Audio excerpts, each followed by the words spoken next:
Helicopter miss అయ్యిందని చెప్పి అందరం ఆందోళన చెందుతున్నాం. రాజకీయ పార్టీలకు అతీతంగా, కులాలకు అతీతంగా, మతాలకు అతీతంగా రాజశేఖర రెడ్డి గారు హెలికాప్టర్ మిస్ అయ్యింది, ఏమయ్యారు, ఏం జరిగిందని చెప్పి అందరం ఆందోళన చెందుతున్నాం. ఈవెన్ మా పార్టీ అధ్యక్షులు కూడా చంద్రబాబు నాయుడు గారు ప్రత్యేకమైనటువంటి టెలికాన్ఫరెన్స్ తీసుకొని మీరు కూడా అన్వేషించండి, ఎక్కడైనా సరే సమాచారం దొరుకుతుందా, ఎక్కడైనా ఏమైనా ఇన్సిడెంట్ జరిగిందని చెప్పి చంద్రబాబు నాయుడు గారు కూడా ఆందోళన చెంది ఆయన యొక్క ఆసూకీ గురించి ఏ విధంగా ఆందోళన చెందామో ఇక్కడ చాలామంది పాత్రికేయులు ఉండుంటారు, చాలా మందికి ఈ విషయం తెలుసుంటుంది. రాజశేఖర రెడ్డి గారు చనిపోయే సమయంలో నువ్వు ఎక్కడున్నావో చెప్పవలసినటువంటి బాధ్యత నీకుంది. ఆ సమయంలో ఇతర రాష్ట్రాల్లో నువ్వు ఉండవలసినటువంటి అవసరం ఏమొచ్చిందని చెప్పి నేను అడుగుతున్నాను.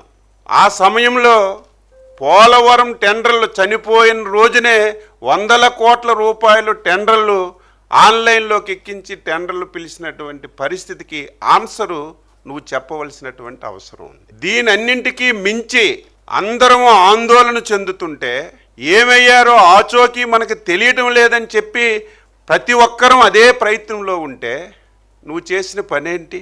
అప్పటికే నిర్ధారణ కాలేదు, మిస్ అయ్యారా, చనిపోయారా, ఏం జరిగిందో నిర్ధారణ కాలేదు.